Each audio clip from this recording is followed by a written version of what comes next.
बिस्मिल्लाहिर्रहमानिर्रहीम अल्लाहुम्मा सल्ली अला मुहम्मद व अला आलि मुहम्मद। मैं हूं जी मोहम्मद मदर इकबाल चट्ठा एडवोकेट और आप देख रहे हैं मेरा YouTube channel Chattha law associates. मैं इस चैनल से सरकारी मुलाजमीन को उनके कवानीन एजुकेट करता हूं और साथ ही साथ उन्हें बाखबर भी रखता हूं। तो आज ईद का दिन है। तमाम देखने और सुनने वालों को ईद उल ज़ुहा की खुशियाँ मुबारक हों और जिन लोगों ने कुर्बानी का फरीज़ा सर अंजाम दिया है अल्लाह ताला उनकी कुर्बानी कबूल फरमाए।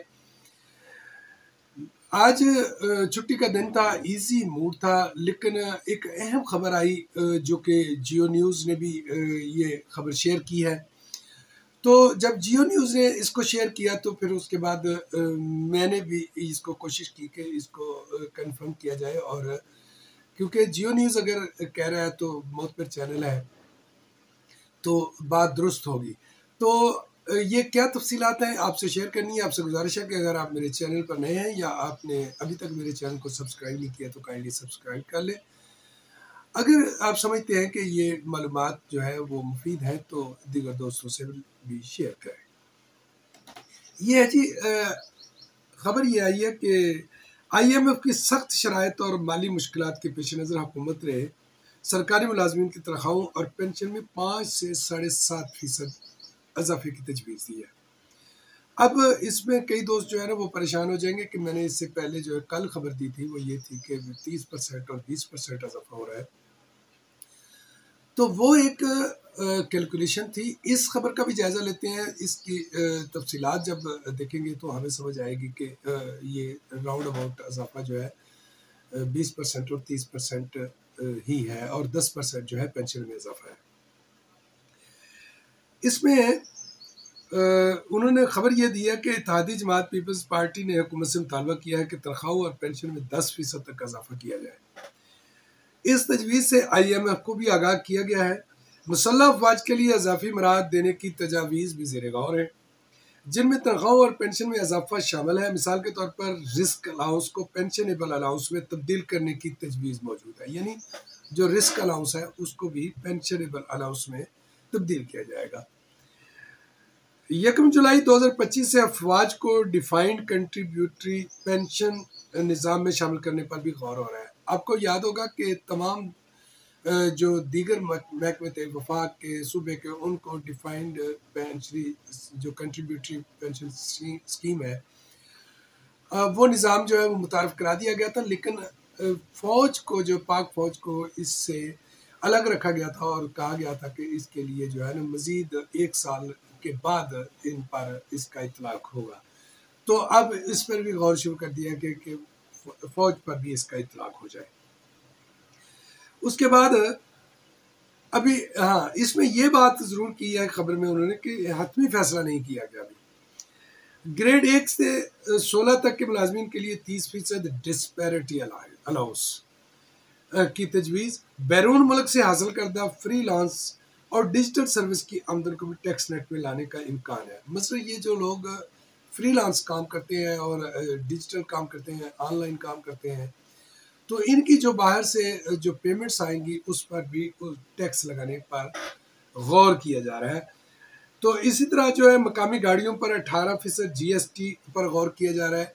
पहले ये खबर दी जा रही थी कि ये टैक्स कम किया जाएगा, इससे जो है इनकी जो कीमतें गाड़ियों की कम होंगी, लेकिन आज इस खबर से मज़ीद पता चला कि गाड़ियों की कीमतें कम नहीं होंगी, ज़्यादा हो जाएगी। इसके बाद वज़ारत ख़ज़ाना ने मुख्तलिफ तजावीज़ पर मबनी खाके तैयार किए हैं जो वफाकी काबीना को 10 जून को मंजूरी के लिए पेश किए जाएंगे। तनख्वाह और पेंशन में इजाफे की लागत का भी तखमीना लगा लिया गया है जो काबीना के साथ शेयर किया जाएगा। ग्रेड 1 तक 16 के मुलाजमीन के मौजूदा 2 इडहाक अलाउंसेस जो है उनमें से जो एक है उसको बुनियादी तनख्वाह में जम करने की भी तजवीज़ है। ये बात जो है मैंने कल भी बता दी थी।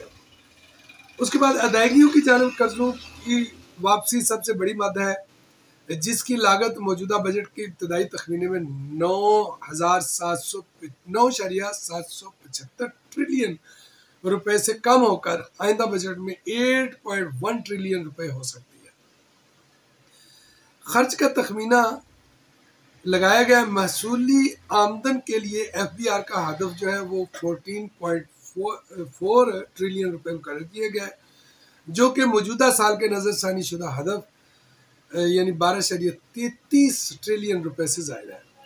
दरामदी मरहले पर टैरिफ में रद्दोबदल की भी तजवीज़ ज़ेर गौर है, जिसमें से 150 से 200 अरब रुपए की कमी मुतवक्के है। सबसे ज़्यादा मुतसरा शोबाजात में वो स्टील, ऑटो पार्ट्स, टाइल्स वगैरह, क्योंकि ये सनतें बढ़ती हुई लागत के बायस इलाकई मुसाबकत में पीछे रह गई हैं। फ्री लांसर्स की बैरून मुल्क आमदन को टैक्स नेट में लाने की तजवीज़ है। स्टेट बैंक इन अकाउंट्स की शनाख्त में मदद करेगा। स्टेट बैंक को कहा गया है कि इसकी शनाख्त में मदद की जाए।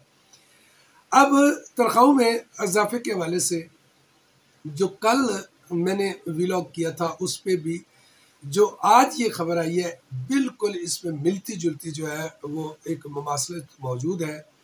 यानी इस बात की तस्दीक हो गई कि आइंदा जो आने वाले दिन है, 2 दिन रह गए हैं बजट में, उसमें कोई तब्दीली आती है या नहीं आती। आज के वक्त तक ये सारी खबरें जो है मैच कर रही हैं। मैच करने का मकसद ये है कि कन्फर्म है।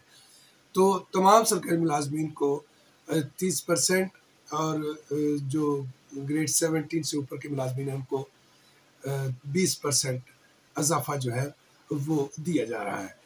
तो ये थी अब तक की खबरें। अब तक की जो बजट में जो डिस्कशन है, बजट में जो उसकी तैयारी में जो लोग लगे हुए हैं, उनकी जो राय थी या उनकी तरफ से ये जो खबर है या उनकी तरफ से जो मालूमात फराहम की गई हैं, ये उसका खुलासा था। तो इंशाल्लाह मिलते रहेंगे आपसे किसी नए कानूनी व्लॉग के साथ या फिर किसी सरकारी मुलाजमीन से जुड़ी हुई नई खबर के साथ। तब तक के लिए मुझे इजाज़त दीजिए। अल्लाह ताला आपका और मेरा हामी नासिर हो। Thank you. अल्लाह ने